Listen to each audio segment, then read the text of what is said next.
This is Christopher John Bjerknes. It is April 20th, 2024. The anti-Semite PSYOP is one of the biggest scams in all of human history. It ranks right up there with Christianity, communism, and Islam.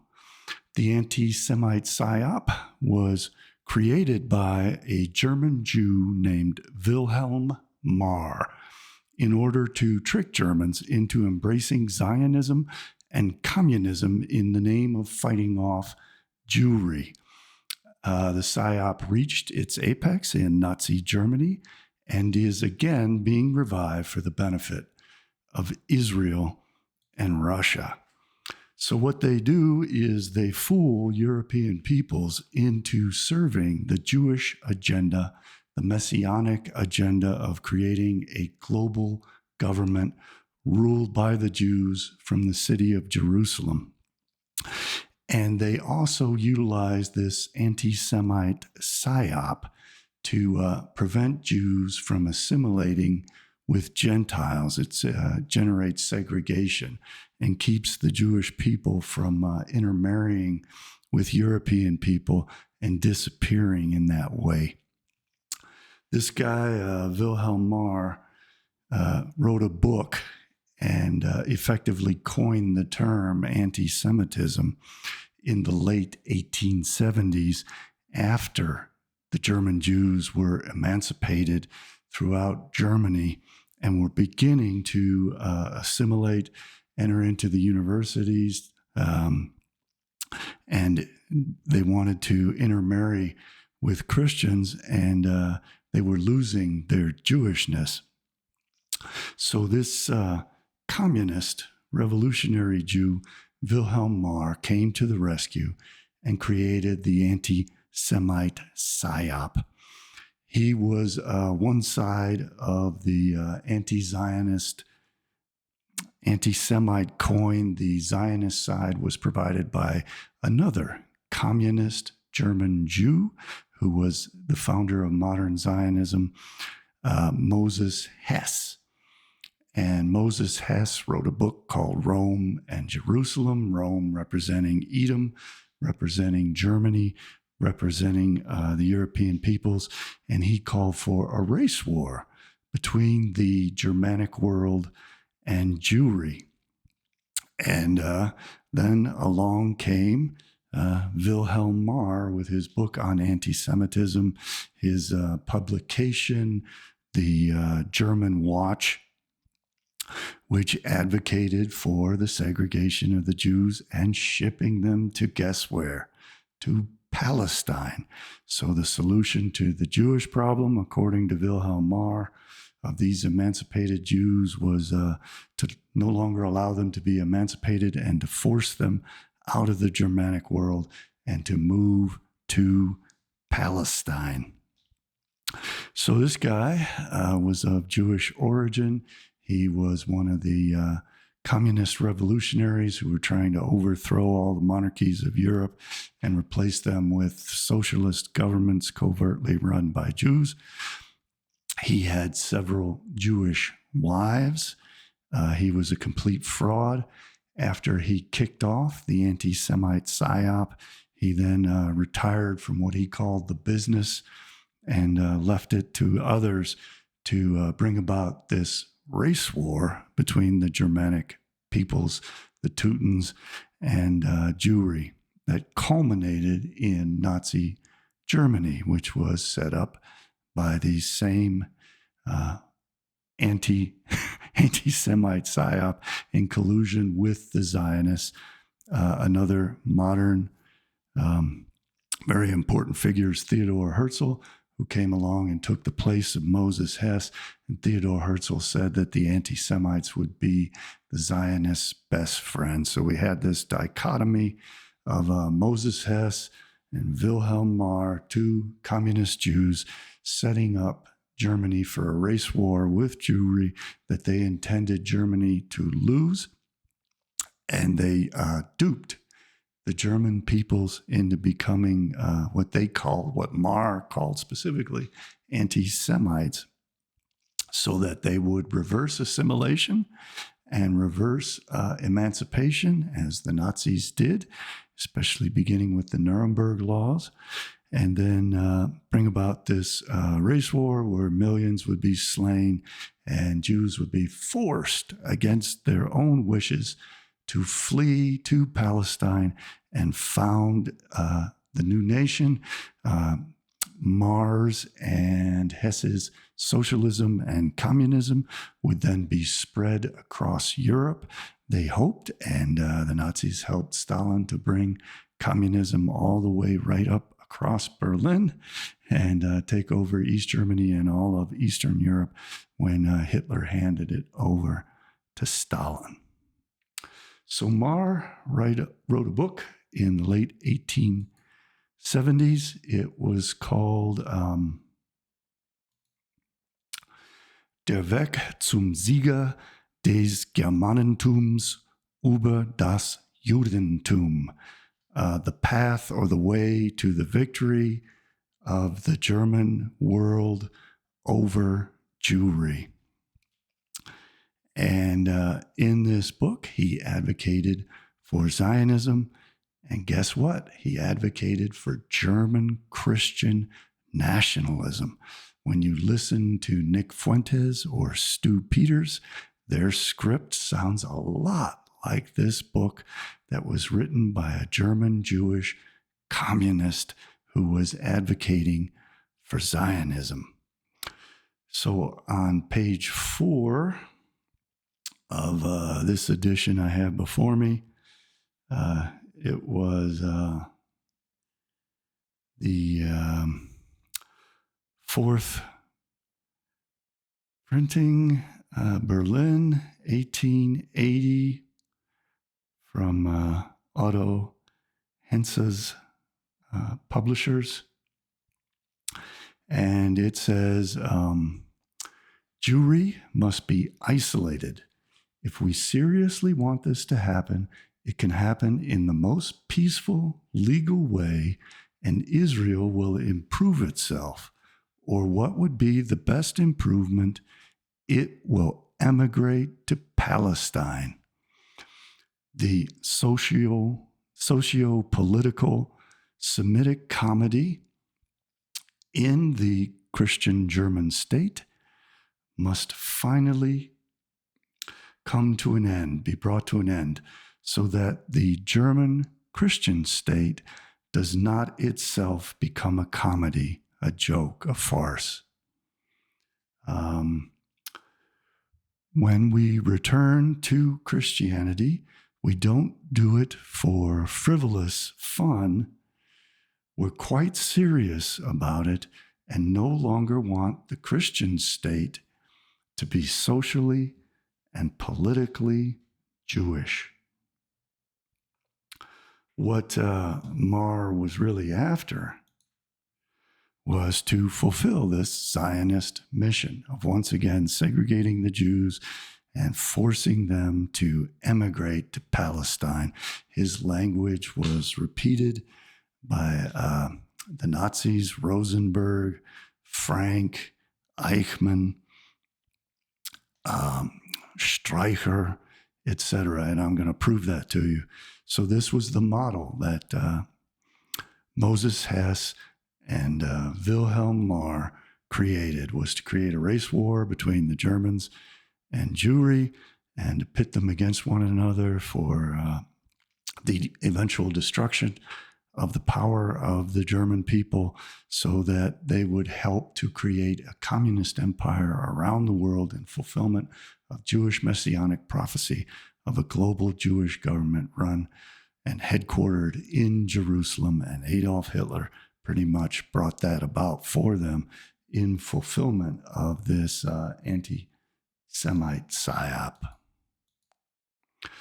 So this is from the Universal Jewish Encyclopedia, and it states in its article on anti-Semitism, which is a long, very important article, the term first appears in Germany towards the close of the financial panic, which grew out of the wild speculation following the Franco-Prussian War, 1870 to 1871, the word was probably first used by Wilhelm Marr, said to have been a converted Jew, in Der Sieg des Judentums über das Germanentum, the victory of Jewry over the Germanic world, over the Teutonic peoples, a pamphlet which he published in 1879, the same year in which he founded the Anti-Semitic League.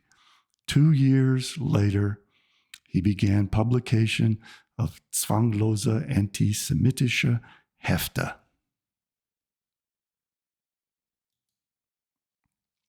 So this is Moses Hess, who I was talking about.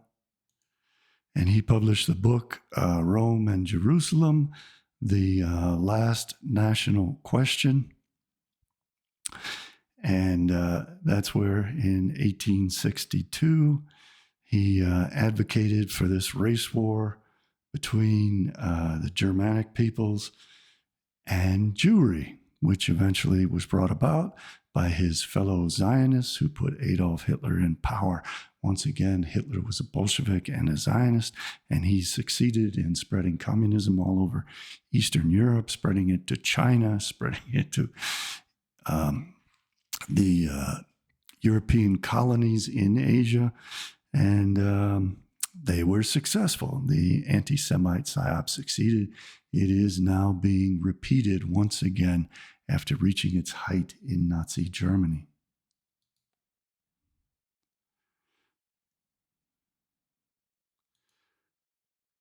Give me a moment to get my next. I thought there was an additional slide, but maybe not. So this is from the diaries of Theodor Herzl. Theodor Herzl is said to be the founder of political Zionism. Political Zionism was created to hide the fact that Zionism is based on Judaism so that Christians and Muslims would not fear the rise of the Antichrist al-Dajjal and would instead help sponsor it, as they did. This is the translation by Raphael Patai, an Israeli scholar. And Herzl said, "In the beginning, we shall be supported by anti-Semites through a recrudescence of persecution, for I am convinced that they do not expect success and will want to exploit their conquest. The anti-Semites will become our most dependable friends. The anti-Semitic countries are allies. We want to emigrate as respected people.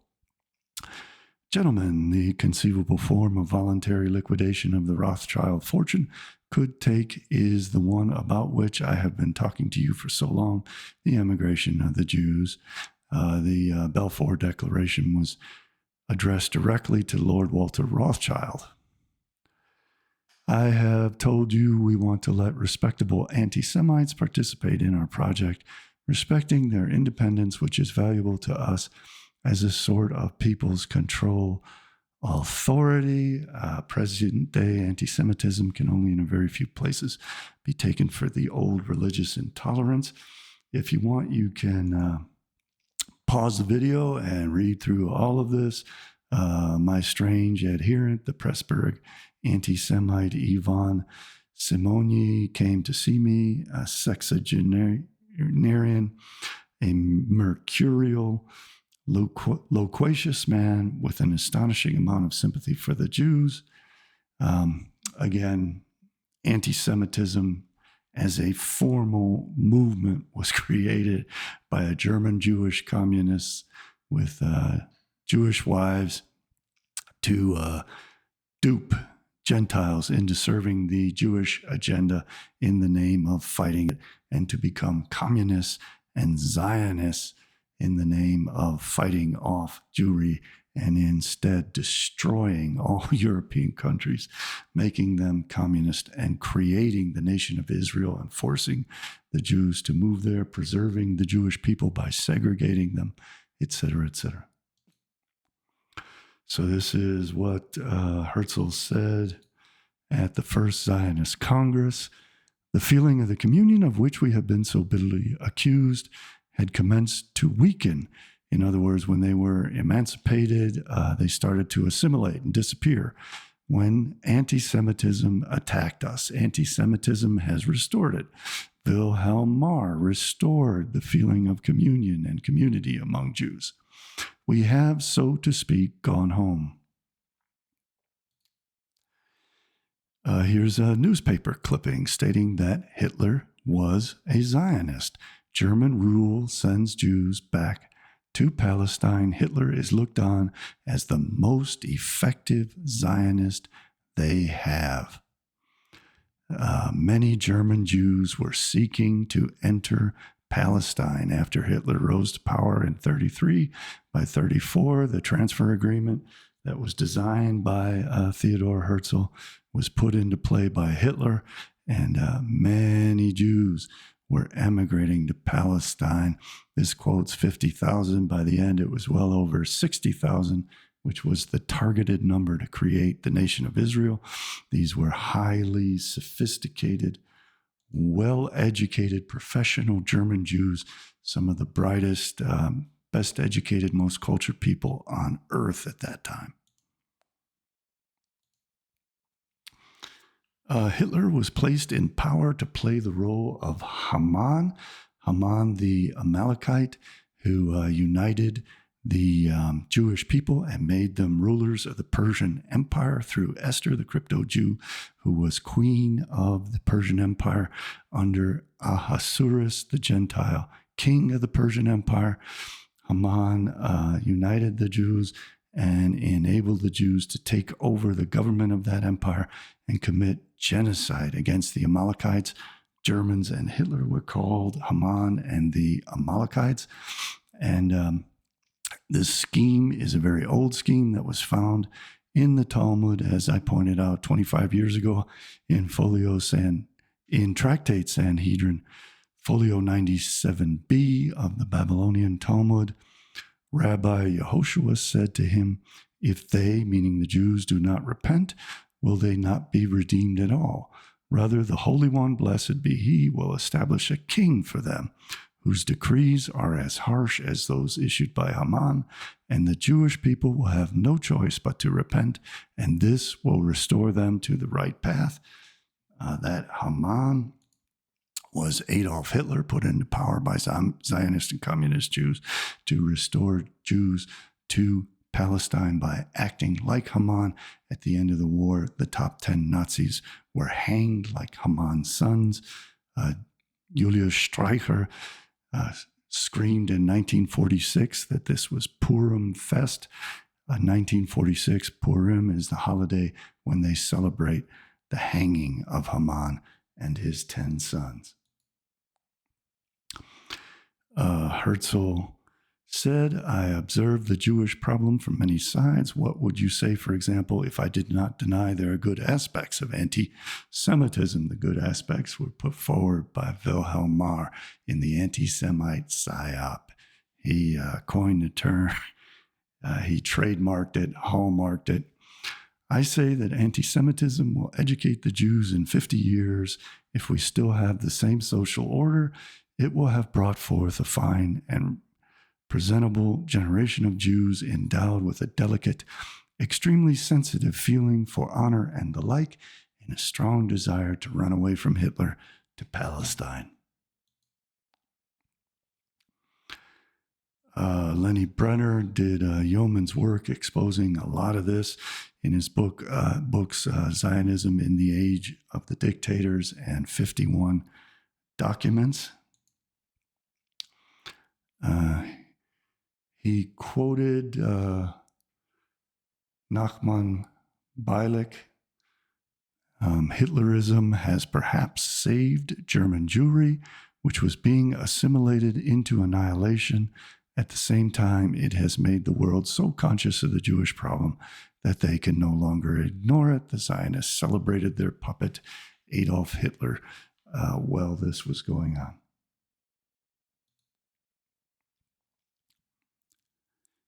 This same passage is quoted in Chaim Nachman Beilich, The Present Hour, Young Zionist, Volume 4, London, May 1934, page 6 was where that was from. Lenny Brenner, again, in his marvelous book, 51 Documents, Zionist Collaboration with the Nazis, quoted from the Congress Bulletin of January 24th, 1936. This was an organ of the American Jewish Congress. The Kabbalists of long ago discovered the dual complexion of these ideas, light and darkness, sacred and profane. God and Satan all manifest themselves through the same phenomena. Thus it is with nationalism. So here we have Rome and Jerusalem, Moses Hess manifesting itself as Nazi Germany and Zionist Jewry. It can spell salvation, liberation, and freedom. It can also spell persecution, enslavement, and annihilation. Hitlerism is Satan's nationalism, the determination to rid the German national body of the Jewish element, however, led Hitlerism to discover its kinship with Zionism. So Zionism and Hitlerism are one and the same thing. And they were engineered by Moses Hess and Wilhelm Marr in 1862 and around 1879 for Marr. So Hitlerism led to a kinship with Zionism, the Jewish nationalism of liberation. Therefore, Zionism became the only other party legalized in the Nazi Reich, the Nazi Empire. And the Zionist flag, the only other flag permitted to fly in Nazi land. That's Zionist flag, looks a lot like the Nazi flag with a symbol of androgyny dead center. The swastika is a symbol of androgyny. It's the letter Aleph in Hebrew.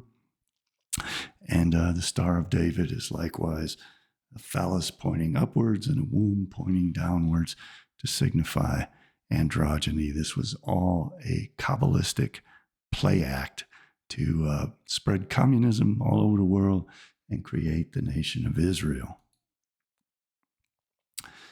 This is another thing that I discovered.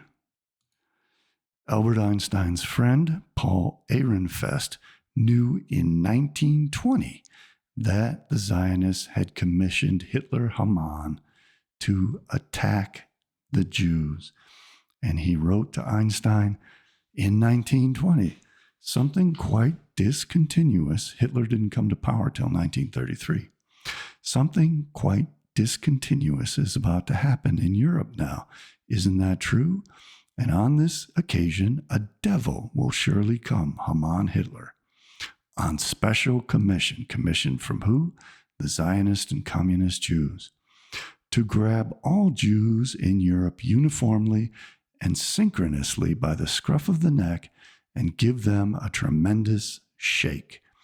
Will the great miracle then happen that our prophets foresee, the arrival of the Messiah and the Messianic age and the restoration of the Jews to Palestine, which will awaken and unite us all, Orthodox and atheists alike, to a new living faith? Maybe you have already seen something of it, or even just a hint. I can't see it anywhere. Albert Einstein was a huge Zionist and a communist who called for global world government and opposed nationalism, except in his own words, in the case of the Jews who had to become Zionist nationalists. There again, you have the two goals of Messianic Judaism: to create a world government in which all the Goy nations are destroyed, and to establish a Jewish nation to rule them all, headquartered in Jerusalem. Here's another newspaper clipping, Haman and Hitler by Alfred Siegel. There are those who have told me that Hitler is the modern reincarnation of Haman, whose melancholy death is being observed on the evening of March 4th and the day of March 5th. That was probably Purim that year. Destiny weaves the rope, an elaborate rope indeed woven of golden strands that connote glory, and crimson strands that are for blood, and white strands that are for righteousness, ravished, and innocence despoiled. Then one morning, Destiny will arrive with her rope, your rope, Herr Hitler. It is time for the hanging. So Hitler should be hanged like Haman on Purim. Once again, Haman and Hitler. It is indeed interesting to compare the most recent persecutor of the Jews, Hitler, with one of 400 BC, Haman. Haman's plan to kill the Jews boomeranged, and Haman, was hanged on a gallows on which he had planned to hang a Jew, Mordecai. Hitler's plan to exterminate the Jews and all other undesirables boomeranged, and his invention of Panzer Division, etc., etc., etc. Once again, Hitler is playing the scripted role of Haman, just as the Babylonian Talmud said would happen in 97b, when God, the Jewish people itself, put a Hitler Haman into power to drive the Jews down to Palestine. Nazi paper likens Herr Hitler to Haman. Adolf Hitler was compared today with Haman, the Persian minister of ancient times who plotted to massacre the Jews, in an article appearing in the Nazi paper Judenkenner. Both Hitler and Haman are leaders with a profound knowledge of the Jews, the Nazi paper says, adding that the Jews had better be careful about the red flame of hatred against Hitler, because this flame may destroy them utterly. That was 1935, the year of the Nuremberg Law.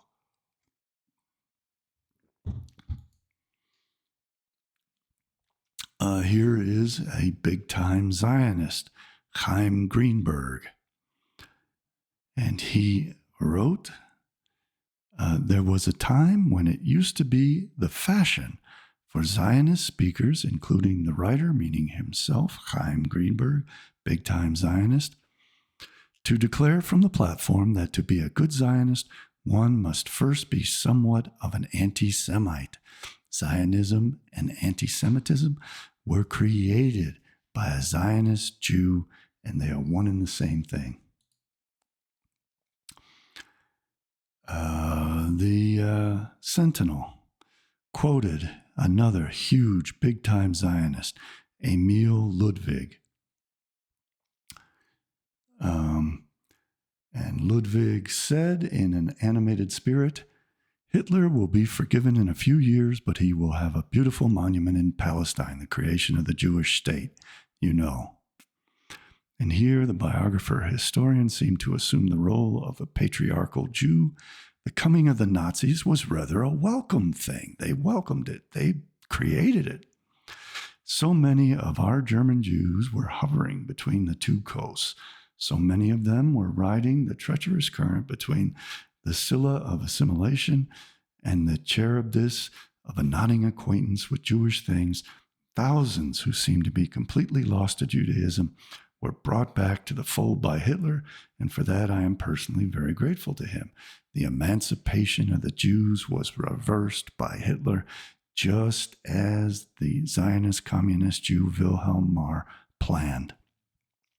As for the transfer agreement, which was planned by Theodor Herzl in 1895 and 1896 in his book, The Jewish State, Herr Ludwig remarked, Hitler was certainly the Shylock in this transaction. Supposedly the Germans made more money than the Zionists off of expelling Jews. But Hitler has built a beautiful monument for himself in Palestine. In a few years, he will be gone and forgotten. But in Palestine, the thousands, it was actually tens of thousands by that time, of German Jews who have emigrated there since his regime went into effect, have contributed the scientific and professional ferment that will enrich the entire Yeshub. And then he continues.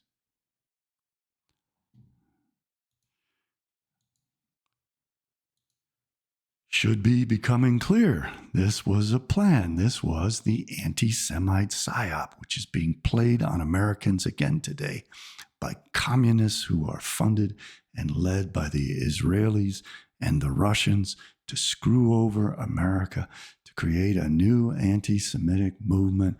I even suspect, I have this gut feeling, I don't have proof of it, that they're going to create new concentration camps to drive the Jews underground in a hell concentration camp while the rest of the world is blown up and destroyed in the apocalypse of their stage battle of Gog and Magog between America, the Leviathan of the West, and Great Britain and continental Western Europe against the Eurasianists of Russia, China, North Korea, and Israel.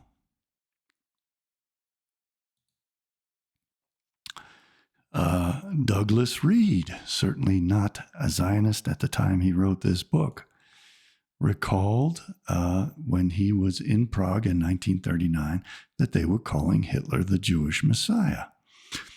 If ever a Messiah should be proclaimed, the choice may prove surprising. When I was in Prague in 1939, a rabbi there was preaching that Hitler was the Jewish Messiah, so that a worried Jewish acquaintance asked me what I thought of this. Hitler was Messiah, son of Joseph, like Jesus Christ.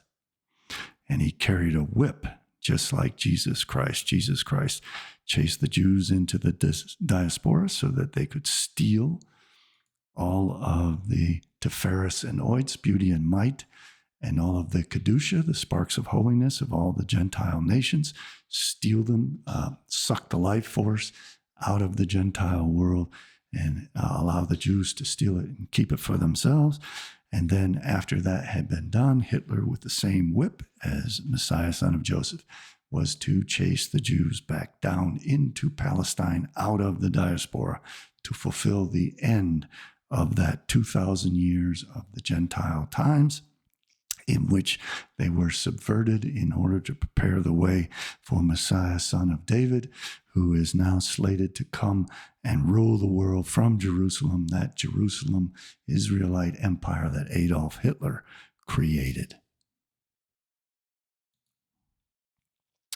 This is again Sanhedrin 97b, stating that the Jews themselves are going to create Haman to persecute the Jews and drive them back down to Palestine. This is a 1,500-year-old plan, at least. Another Zionist, Hitlerism enables us to convert all Jews to Zionism. Nachum Sokolov, no less than the world Zionist president, was acknowledging the fact that Hitler was the method by which the Zionists used to convert the reluctant German Jews who were not in majority Zionists to convert to Zionism. Thomas Mann, the Nobel Prize-winning German literature. What has happened in Germany has convinced me more and more of the value of Zionism for the Jews. And Thomas Mann spoke out strongly against the Nazis, but it was all a ruse. It was all a scam to chase the German Jews down to Palestine and to spread communism all over Europe by screaming against communism while advocating socialism and preventing the restoration of the monarchy. Socialism was always understood by the Marxists to be an historical phase that preceded and set the stage for communism. So the Nazis themselves proudly declared and strongly declared that they were Zionists who were going to solve the Jewish question once and for all for the world by fulfilling this quest, this 2,000-year quest of the Jewish people to create a Jewish nation in Palestine so that in Jerusalem they could lead a world government and rule the world from Jerusalem with their Messiah. In the name of fighting Jewry, they preserved the Jews, the Nazis did, by bringing them all together so that they could breed with one another and preserve the race and prevent red assimilation in the communist countries and prevent Western assimilation in Germany and throughout Europe. And instead, they forced them all together to preserve them, let them fly their Zionist flags, had the Sonderkommandos, who were Zionist communist Jews in the concentration camps, promote Zionism among them and inform them that at the end of the war, they were all going to go to Palestine. And the Nazis themselves said that all this was done to bring them all together. The Madagascar plan was very much like the Zionist Uganda plan, very much like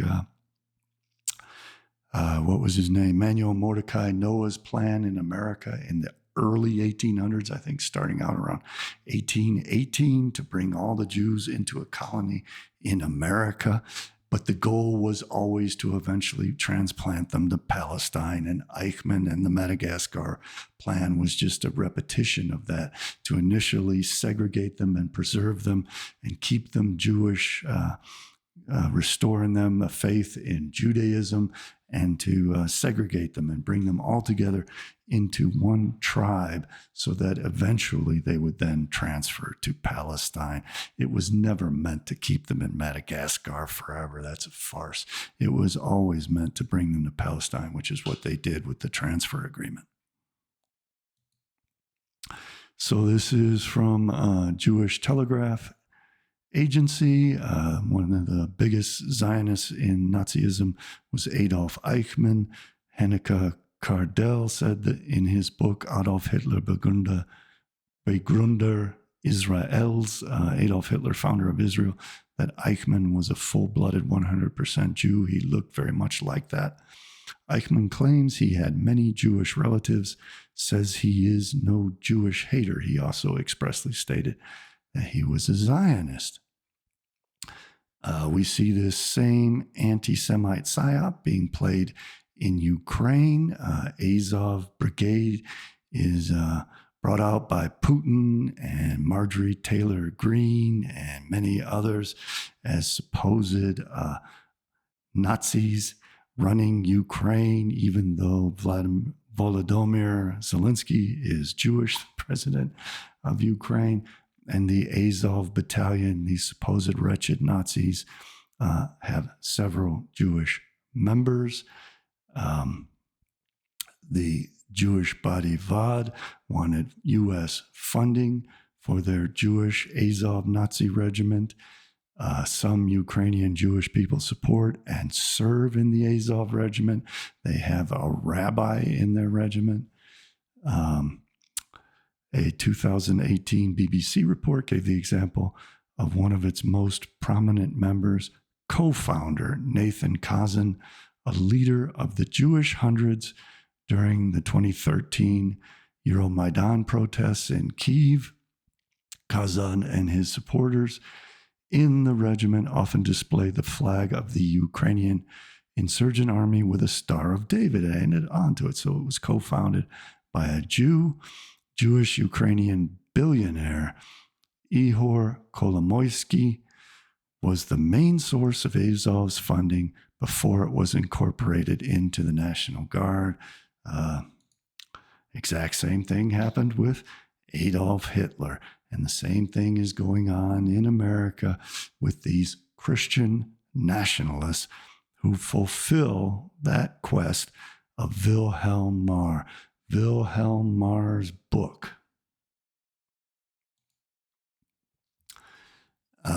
is literally the script that these guys, these Christian nationalists read, is virtually identical to what Wilhelm Marr was saying, that Germany is a Christian nation, and that Jews had to be segregated and separated, and the government could no longer be run by Jews, but would instead have to be run by Christians. But you can't go along. You can't allow any of this to happen on their terms, because their agents who are running this anti-Semite PSYOP and using Wilhelm Marr's exact language are simply setting us up to fulfill Jewish prophecy, which has always been their plan.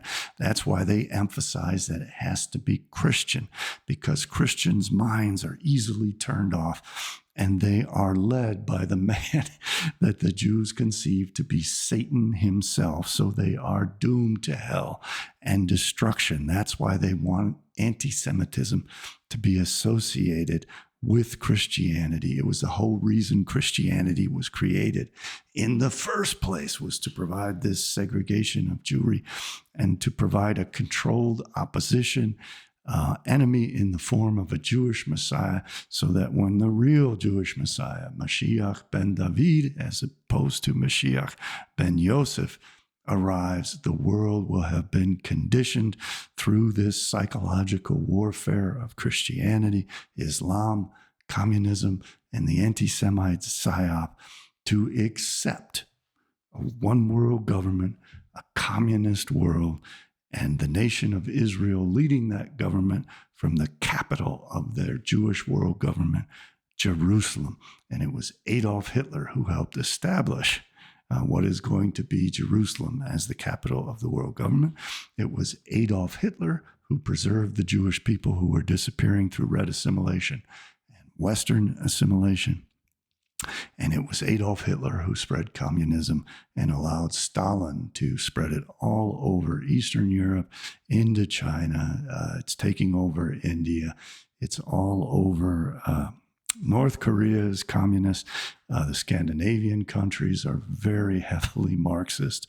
And we have Herr Hitler to thank for that to a very large degree.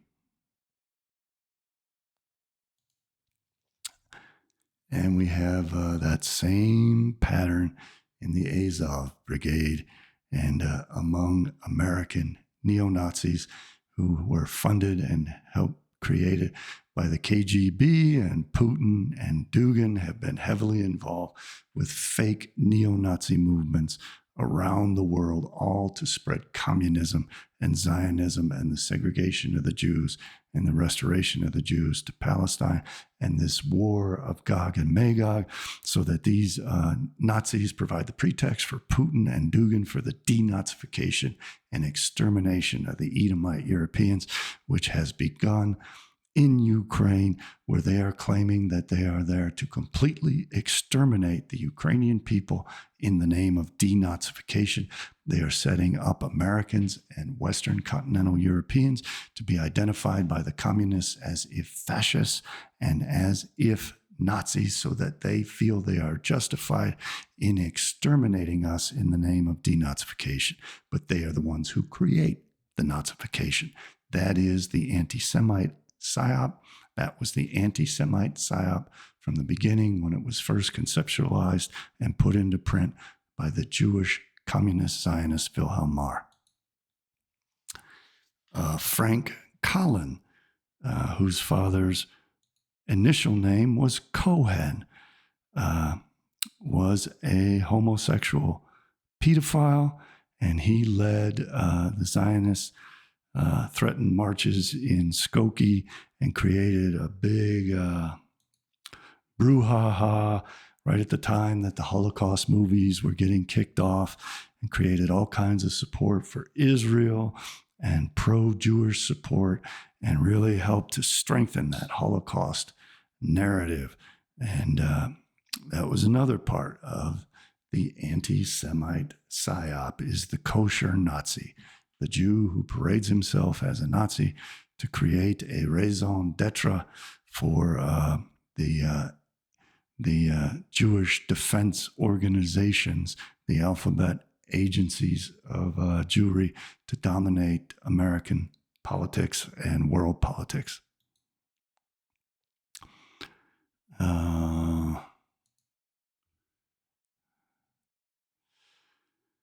Auf nach Palästina, off to Palestine. We have the Nazis celebrating this idea of chasing the Jews to Palestine, as if that were a solution to fulfill their ultimate dream of taking over Palestine, of segregating themselves to preserve themselves, and creating the land of their Messiah to be king over the whole earth. And supposedly, this was how Hitler set about to defeat them. Here is one of the songs of National Socialism.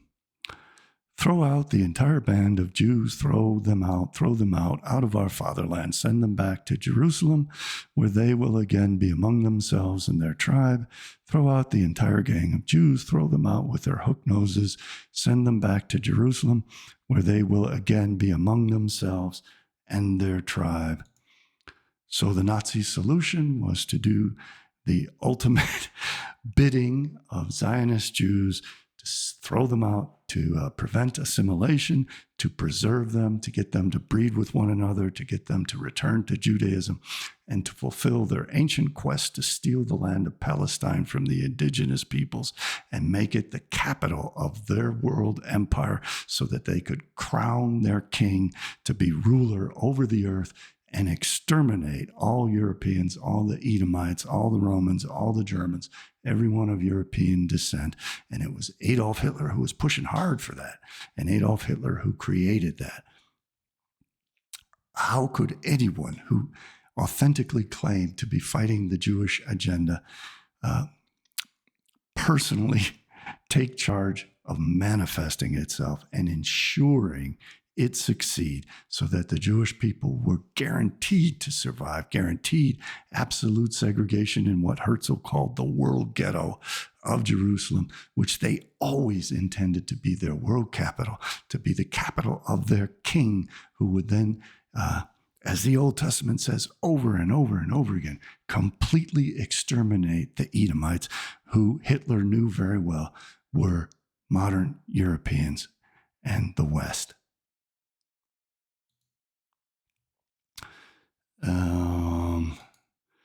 Adolf Eichmann, again, he traveled to Palestine. He was a prominent Zionist, more Zionist than any of the Zionists themselves, was quoted. Nazi policy encouraged emigration. Are you a Zionist, Adolf Eichmann? Hitler's specialist on Jewish affairs asked her. Jawohl, she replied. Good, he said. I am a Zionist too. I want every Jew to leave for Palestine. That is Adolf Eichmann, stating openly that he, the Nazi head of Jewish affairs, was a self-declared Zionist. Eichmann was also quoted in an article when he was interviewed in South America before he was captured. I brought on Jews as witnesses for the defense. I would come out almost better with them than with my own men as witnesses. Sad though it may sound. I always claim that we were fighting against a foe who through thousands of years of learning and development had become superior to us. Eichmann stating that Jews were superior to Germans. In the years that followed, I often said to Jews with whom I had dealings that, had I been a Jew, I would have been a fanatical Zionist. I could not imagine being anything else. In fact, I would have been the most ardent Zionist imaginable. He was a Nazi. He was part of the anti-Semite PSYOP. As a matter of fact, there was a very strong similarity between our attitudes in the SS and the viewpoint of these immensely idealistic Zionist leaders who were fighting what might be their last battle. As I told Kostner, we too are idealists, and we too had to sacrifice our own blood before we came to power. I think he also said that there were 50 full-blooded Jews in the SS.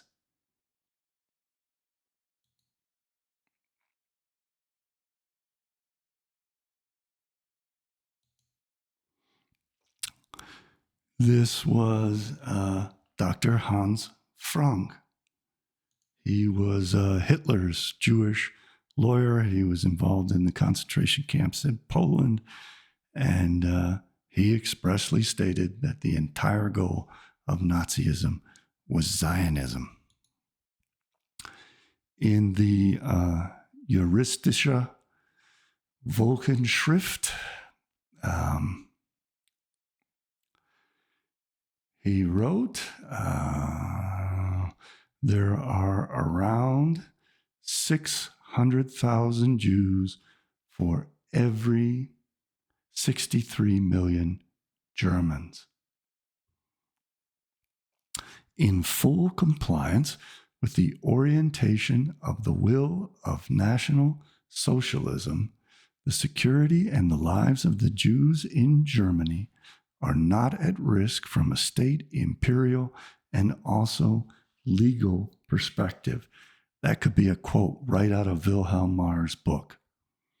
I think that the tragedy of the Jewish people, if we wish to speak of it, could be solved legally by tackling the question of the establishment of the Jewish empire in Palestine with all our might.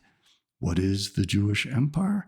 The Jewish empire is the Jewish messianic goal to destroy all Gentile nations, get rid of the 70 goyim, the nations of the Gentiles, and create a world government run out of Palestine, out of Jerusalem, by King Messiah, son of David.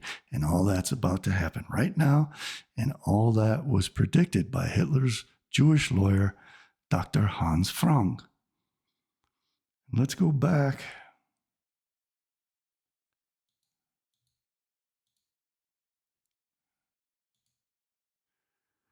So here's Wilhelm Marr saying the exact same thing.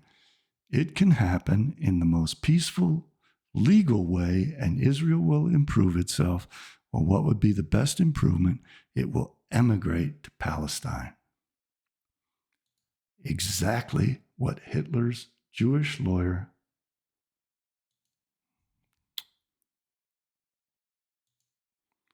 Dr. Hans Frank, said. The lives of the Jews in Germany are not at risk from a state, imperial, and also legal perspective. I think that the tragedy of the Jewish people, if we wish to speak of it, could be solved legally by tackling the question of the establishment of the Jewish empire with all our might. That's a rabbi in the Azov Brigade. You could say that Eichmann was a rabbi in the Nazi brigade.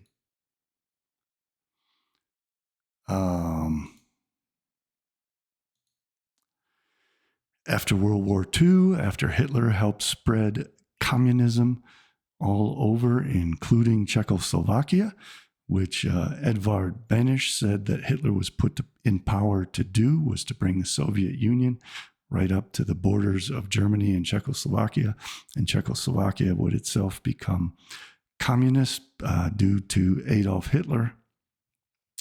The communists in Czechoslovakia created a fake neo-Nazi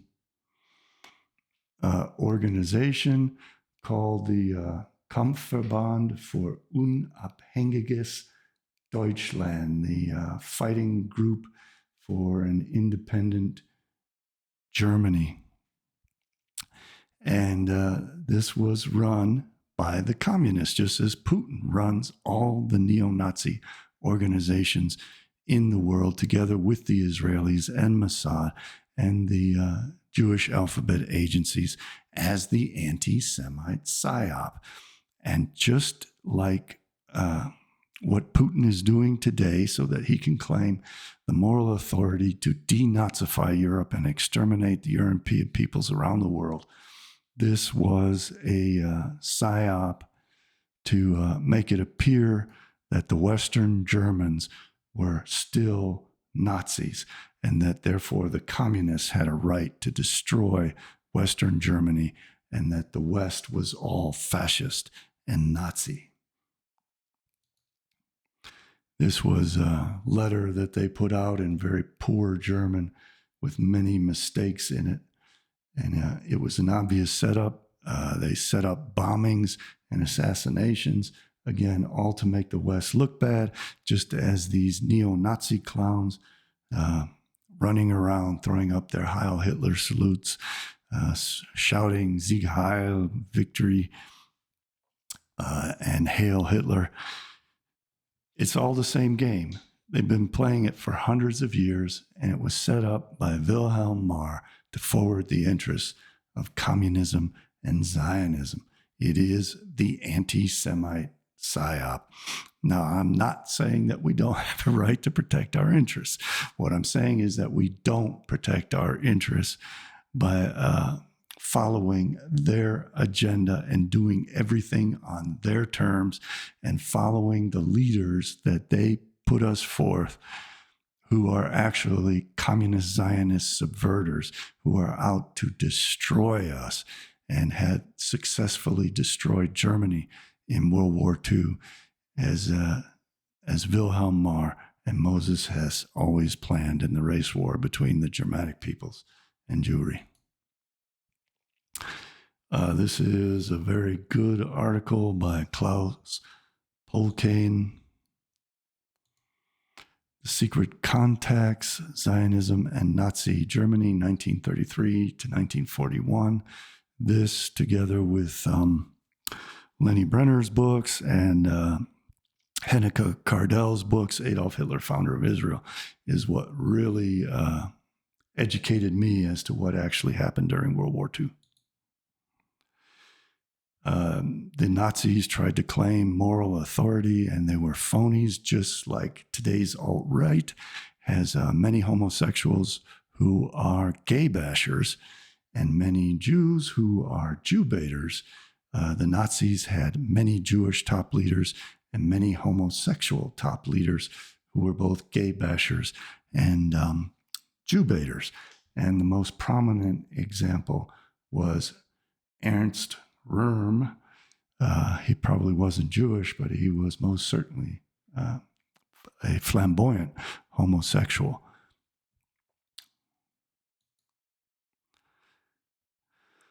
Alfred Rosenberg traveled to Germany as one of the agents of Soviet communism, and he was spreading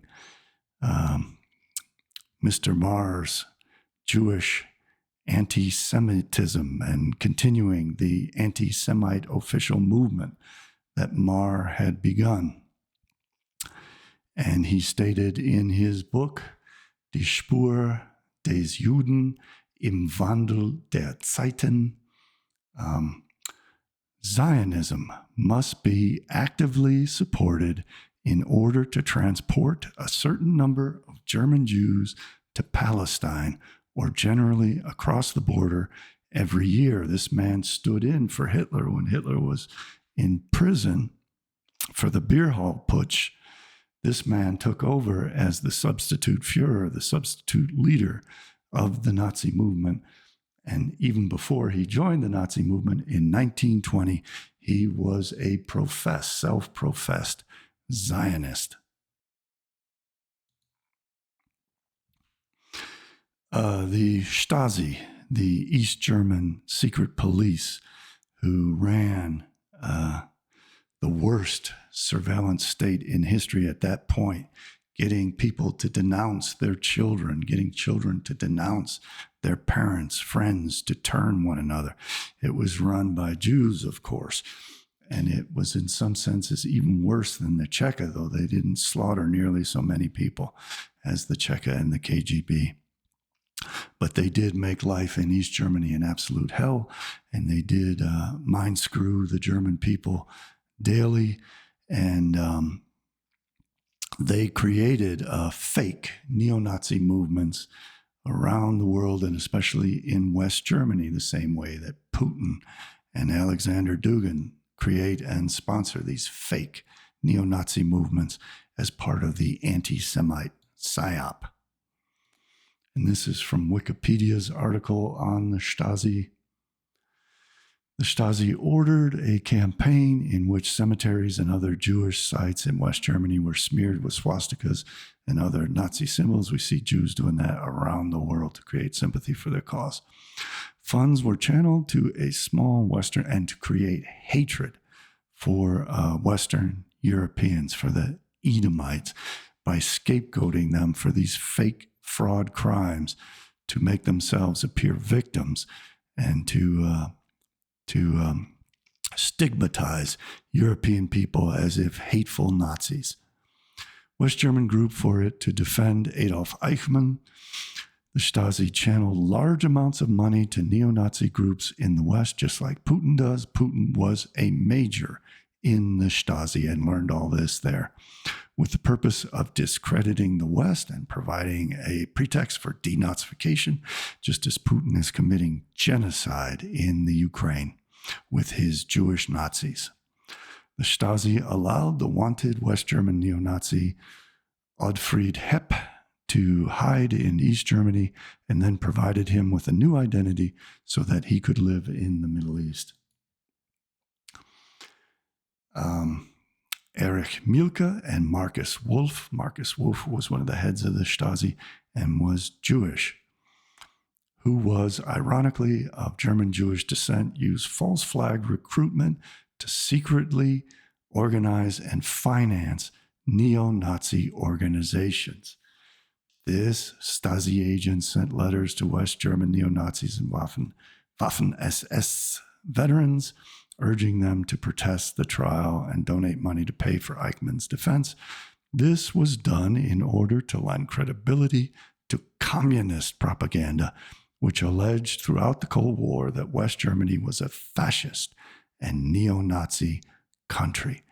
That is a big part of the anti-Semite PSYOP, is to portray the West as fascist and neo-Nazi to provide a pretext for our denazification, meaning extermination, the extermination of the Edomites, who are now thought to be the Western Europeans, was always the plan. It's a major part of the Old Testament. Here is KGB and Stasi Major Vladimir Putin's Stasi identification card, Ministerium for Staatssicherheit, the Stasi. That is Vladimir Putin. He had the rank, the Dienstgrad of major in the Stasi. There's his signature, and that's very likely where he learned how to create fake neo-Nazi groups to provide a pretext for the expansion and revanchism of the Soviet Union, to go in and kill Europeans, calling them Nazis and setting about to denazify the fascists of the West. It's all a scam. It's a big part of the anti-Semite PSYOP. Julius Streicher published Der Stürmer, and that book, Das Giftpilz, the Poison Mushroom, to whip up anti-Semitism as part of the anti-Semite PSYOP. His goal, his self-proclaimed goal, was Zionism, not extermination. Julius Streicher was the 7th of 10 Nazi war criminals to hang on the morning of October 16th, 1946. Only he shouted the old cry, Heil Hitler, Hail Hitler, as he neared the gallows on the platform, glaring at the Allied press correspondents gathered to watch the hangings. He yelled, Purim Festival 1946. So he was admitting that the Nazis were playing the role of Haman, and it was all a setup, referring to the biblical book of Esther, which describes how Haman was executed on the gallows he had intended for the Jews. The Bolsheviks will hang you one day, he added, as final preparations were made. His body was cremated with those of other Nazi leaders, and the ashes, ironically, under the cover name Abraham Goldberg, were scattered into a small stream near Munich. So, were they playing a little post-mortem joke on Julius Streicher? Or, like many crypto Jews, did he have a secret Jewish name that he kept from the world? And was it Abraham Goldberg, one of those mysteries that may never be solved? just like Queen Esther, who changed her name from Hadassah to hide the fact that she was Jewish.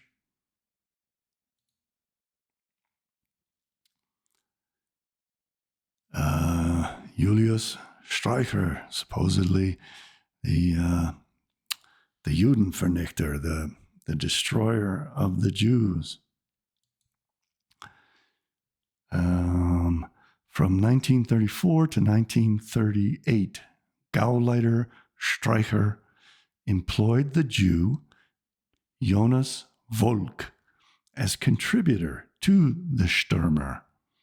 Volk wrote for the Stürmer under the pseudonym, again, the changed name, Fritz Brandt. And in addition, Volk did spy work for the Gauleiter abroad. From February 1937 to August 1938, the Stürmer paid the Jew Volk a fee of Reichsmark 9,623 and 65 Pfennig.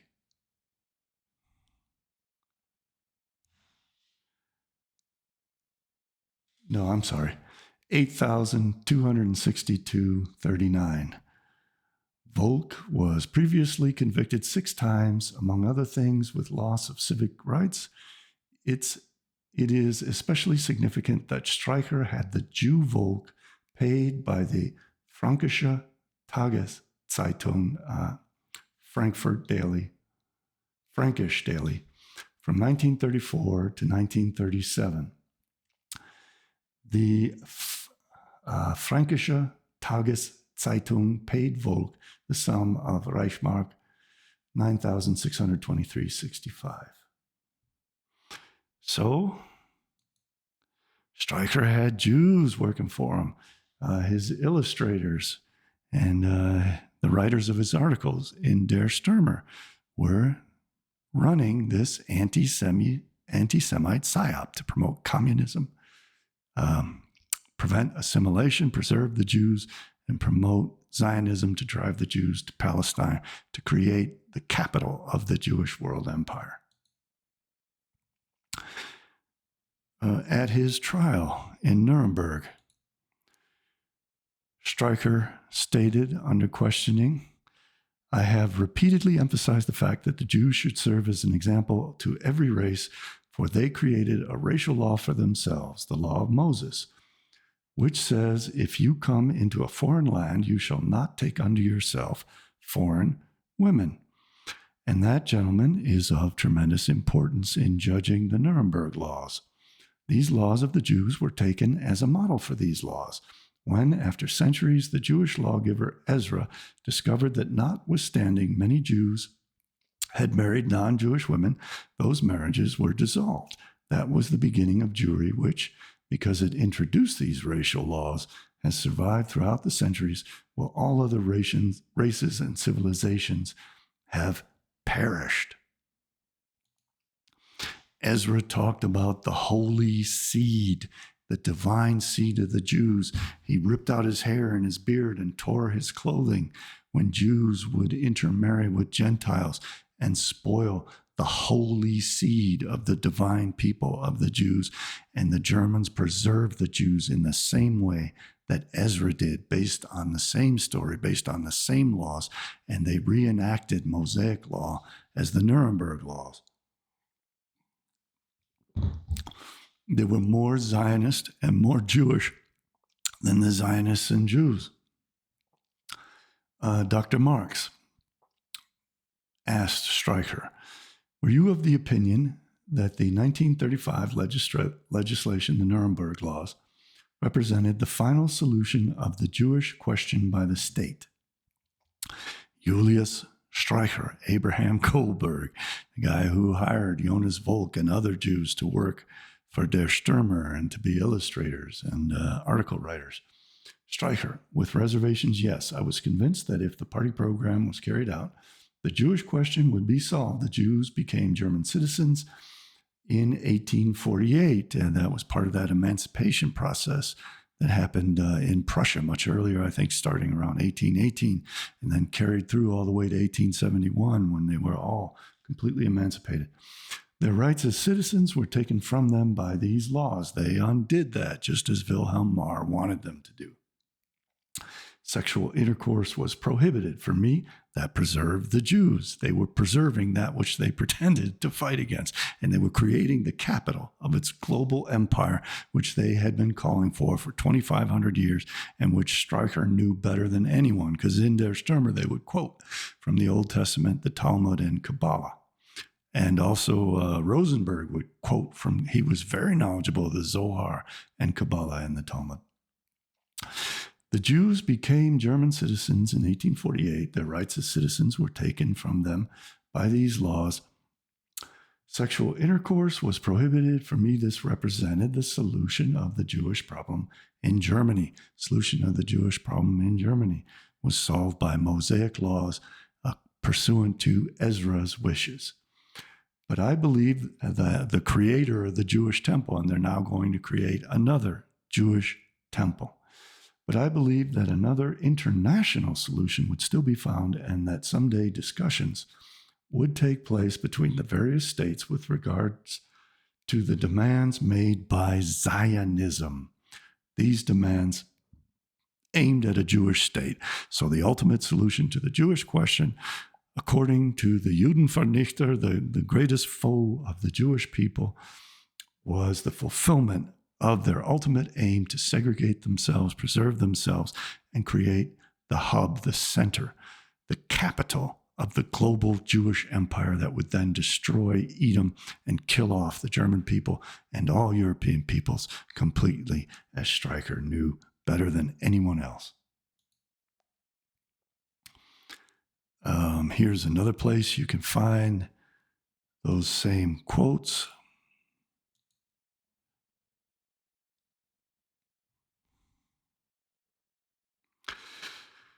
So I think I'll end it there. Let's just briefly go back. I got to learn I can't do it that way. I got to do it this way. I'm getting old, folks, and careworn. So just as Wilhelm Marr, the communist Jewish revolutionary, working in tandem with Moses Hess, the communist Zionist Jewish revolutionary, both of them communists, both of them Zionists, set up this dialectic of the anti-Semite PSYOP so that the Gentiles would serve them as their slaves in the name of fighting them. Just like old Jacob tricked Esau, the gullible Goyim were tricked by Herr Wilhelm Marr and Herr Moses Hess to serve the interests of communism and Zionism expressly in the name of fighting it. And I get routinely attacked by the modern iteration of the anti-Semite Zionist, anti-Semite PSYOP, because I expose the fact that they're a bunch of frauds. They're communists, they're Zionists, they're working for KGB Stasi agent Vladimir Putin. They're working for Mossad. They're working for all the Jewish agencies. And ultimately, their goal is to re-engineer this Zionist game of segregating the Jews, preserving them, preventing assimilation, and providing a pretext for the denazification, the complete extermination of the Edomites, of the European peoples, especially of the Germans, because they are thought by the Jews to be the greatest of the European peoples and therefore the greatest threat to Jewish world domination. And that is the anti-Semite PSYOP. And you can find my books, Adolf Hitler, Bolshevik and Zionist, at my website, CJBBooks.com. And I've laid all this out in those books. I've given the quotes that have been quoted here and much, much more. That's thousands of pages of work. Also, my book, The Manufacture and Sale of St. Einstein, that I wrote from like 2000 to 2005 and published at the end of 2005. Has a lot of that same material in it. Please do not be taken in by these ridiculous frauds. Do not fight this agenda on its own terms. We need legitimate, organic resistance to this agenda to create a global government headquartered in Jerusalem in fulfillment of Jewish messianic prophecy. And we need to fight it in a reasonable, legal manner that does not consume our own societies, that does not generate civil war, that does not generate global war in fulfillment of the plan for the battle of Gog and Magog. We cannot do this on their terms. We cannot become communists and Zionists in the name, bogus name of fighting Zionism and communism. And the proof is there. I mean, it's so very, very clear. And the fact that you see this going on today, these fake neo-Nazis waving the Russian flag, promoting neo-Bolshevism, celebrating Vladimir Putin and the destruction of Western Europe as if it is the salvation of Western Europe. And also these Christian nationalist frauds in America who could be quoting directly from Wilhelm Marr's book when they try to set us up to fulfill Christian prophecy, which was created by the Jews themselves to fulfill this same goal of artificially planning out the creation of a Jewish empire and the destruction, absolute destruction of all the rest of humanity. Islam is the same. Communism is the same.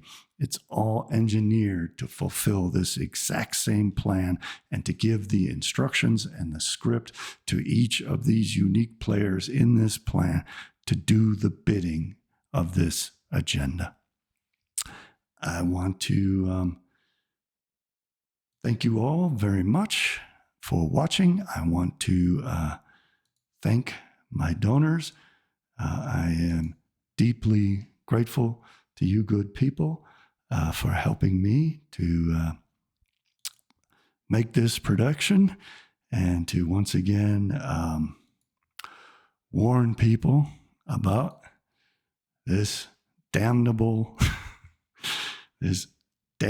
plan of Moses Hess and Wilhelm Marr and the big bankers that were behind both of them to create the anti-Semite PSYOP to dupe the gullible Goyim into fulfilling Jewish messianic prophecy in the name of supposedly fighting it. Thank you all for watching. I'll see you next time. Bye for now.